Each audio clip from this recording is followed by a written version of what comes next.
Hi everybody, thanks for finding my channel.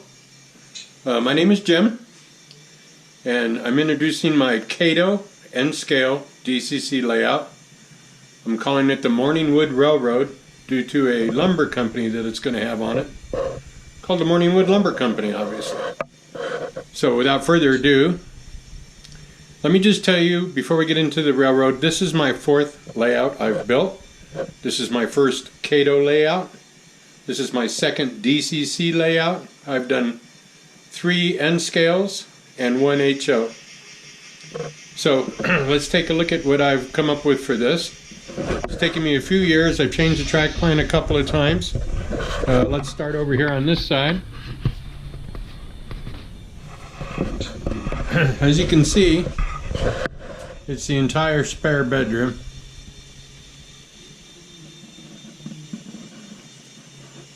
And then divided so you can have a walkthrough on this side and also down the middle. Excuse the mess. I really enjoy model railroad videos on YouTube, and I'd like to be able to help some of you folks out, not making some of the mistakes I've made in previous layouts, and then working with DCC and Kato and different things here. Maybe I can help you out. Maybe some of you folks can help me out with some good ideas.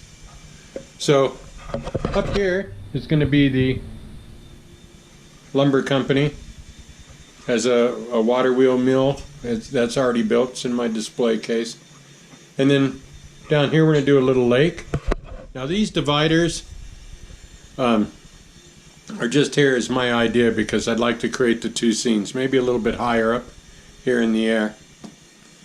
And one thing I'd like to teach you right off the bat is you need to be able to get to all parts of your railroad, because no matter how smooth it runs, goes around the track 500 times perfectly, you don't want 501 in a long tunnel that you can't get to. And so here where the lumber company is going to go, I'm going to drape this with brown cloth so that I can just lift this up and handle the corner. And I have a very long magnet on a long stick that can go down all the way to the other end, but I also have a couple of pop-up holes there that I can get to also help that out. Now these 2 are my lower main line down here. This section here is a reversing loop. This particular layout has 2 reversing loops, so I can continually change direction of the trains. The amusement park is going to be a Santa-themed amusement park. I live up in the San Bernardino Mountains, which is the Los Angeles ski area, and I've been coming up here all my life. And there's an amusement park, Santa's Village, up there. Now it's Sky Park at Santa's Village. But I'm just going to kind of keep that a mountainous theme. And of course, since it's up on the level, it'll be mountains. Going to have a fair waterfall come off of here down there to help go into that lake, and a little stream waterfall coming out of the lumber mill over there, and then we'll have the water disappear off that level over there. Now all the track is Kato. All my single switches, I'm using a Digitrack single decoder, so I can operate that right off of my throttle. And we'll get some trains running here. Now that reversing loop that we saw on the other side, that's what changes it. I'm using an automatic reversing unit, so I don't have to control. When it goes in one way, it will come out the other automatically, and I don't have to throw a switch like if you were doing DC. My motto is, once you go DCC, you'll never go back. All my double switches, I'm using the Kato controller because it would probably take 2 to 4 single decoders to handle a Kato double switch, because each one would probably draw for one particular decoder, or maybe I could get away with 2.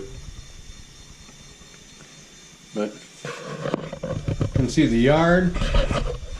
This is a project coming along. It goes off here. It's going to go into my bedroom, which is on the other side of this wall, and I'm going to have a little staging yard through there. And One particular reason I'm doing that is that if I have guests up here looking at the railroad, I can bring out a train out of nowhere and take a train that's been running around and put it away and create the illusion of much more engines and trains running at one time.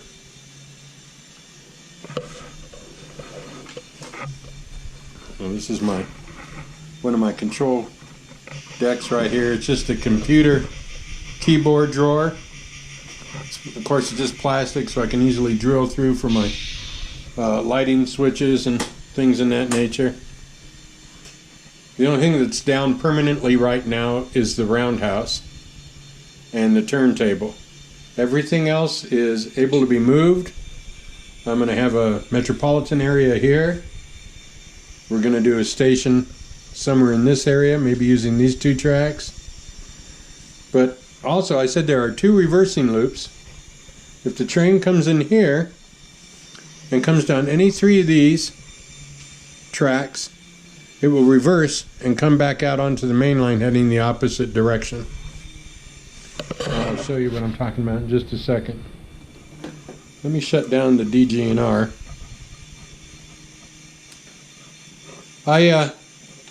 My grandfather, my mom's father, worked for the Denver Rio Grande Railroad, and that's kind of why I like to model it, keeping it in the house.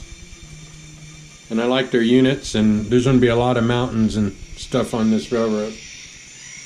How come that engine just won't shut down? It's sound.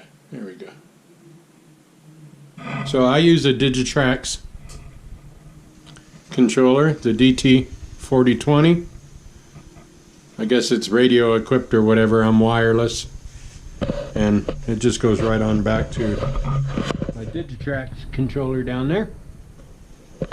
Now this is my first video, folks, so I apologize if I'm getting seasick, getting you seasick from moving stuff around and things. So we got a Santa Fe hotshot passenger sitting out there. So with DCC, I just press that I want to run that engine. And let's fire it up. That's just pressing number 8.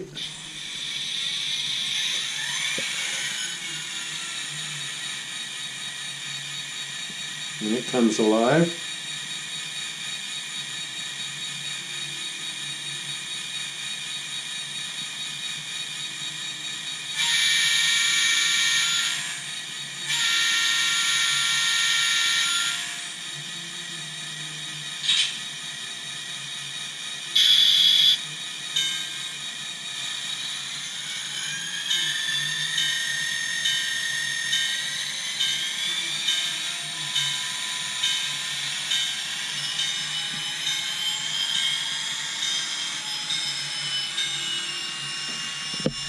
We'll just follow it once around the main line.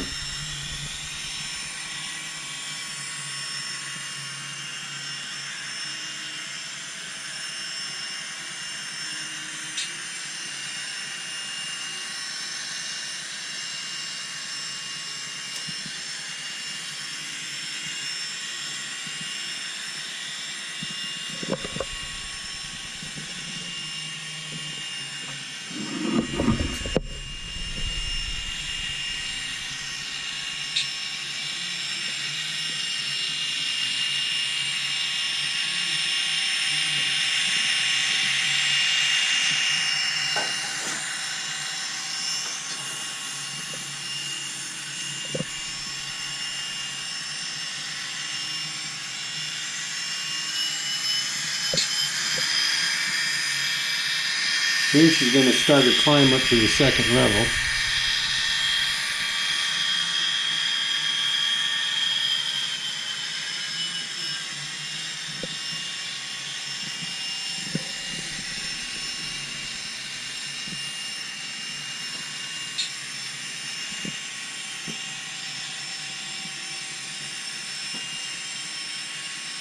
Oh, got a little dirty track there. Okay, so now I've built all of those amusement models. They all have motors and lights and such, and that will all be animated. That's not the layout it's going to be in. I'm just testing it out.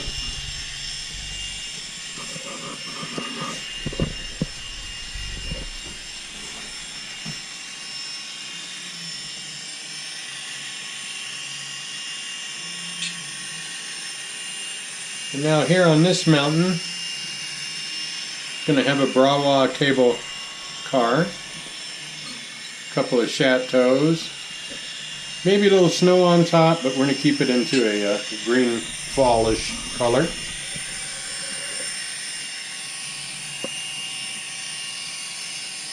And up here I have another double switch in case I have to stall an engine out. If I have two on one line, one coming up, one going down.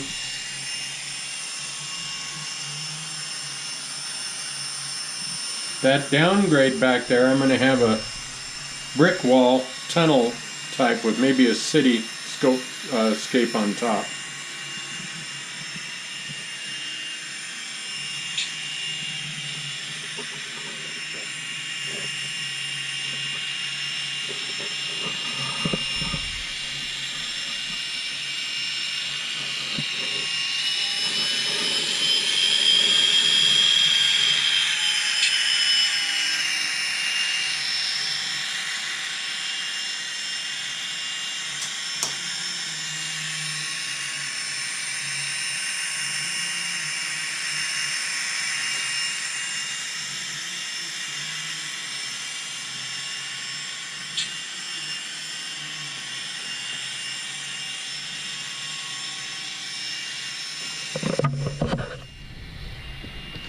Which is out on the outside main.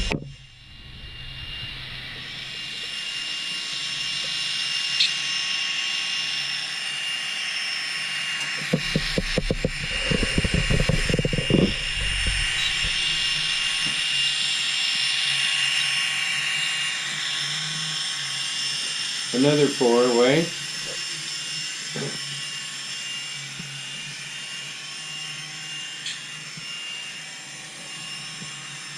Now all of this area, of course, is going to be covered. That'll be all hidden track back there. So I'll be able to stall a train out and bring it out.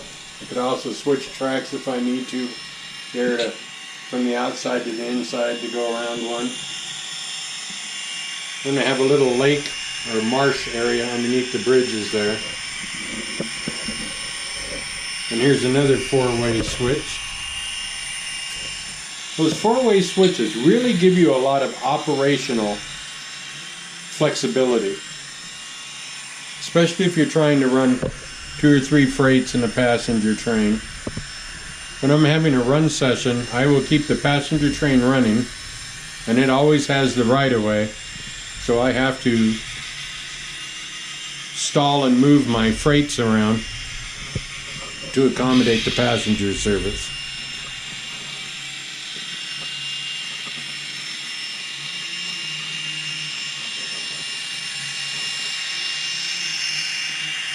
Okay, now I've already thrown the switch. The Santa Fe is going to go into the reversing loop here.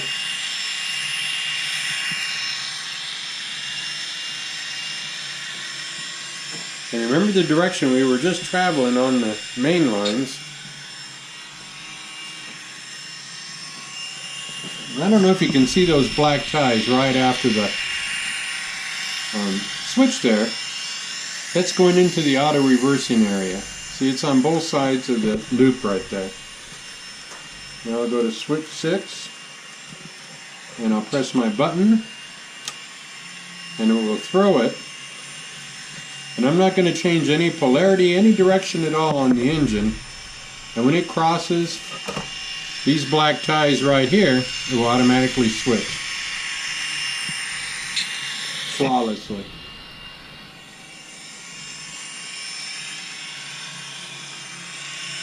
And now when the Santa Fe comes out, we're going in the opposite direction.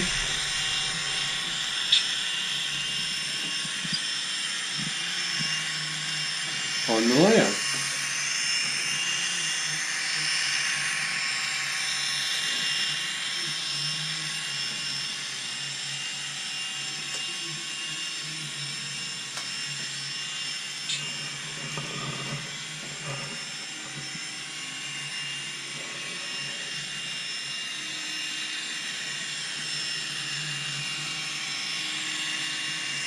Don't let the yard master see me running through the yard that fast. Now we're going through this second reversing loop. Oops, gotta throw 7. And now we're coming back out in the direction that we were heading. See, you can multiply go back and forth on this dog bone if you want, or out on the main lines. One thing I highly recommend to you Kato users is put the track together and let it fit naturally so that your joints really line up and you will have flawless running. I very seldom have a derailment. If I do have a derailment, it's usually caused by unmaintenance dirty wheel. It's not because of the track.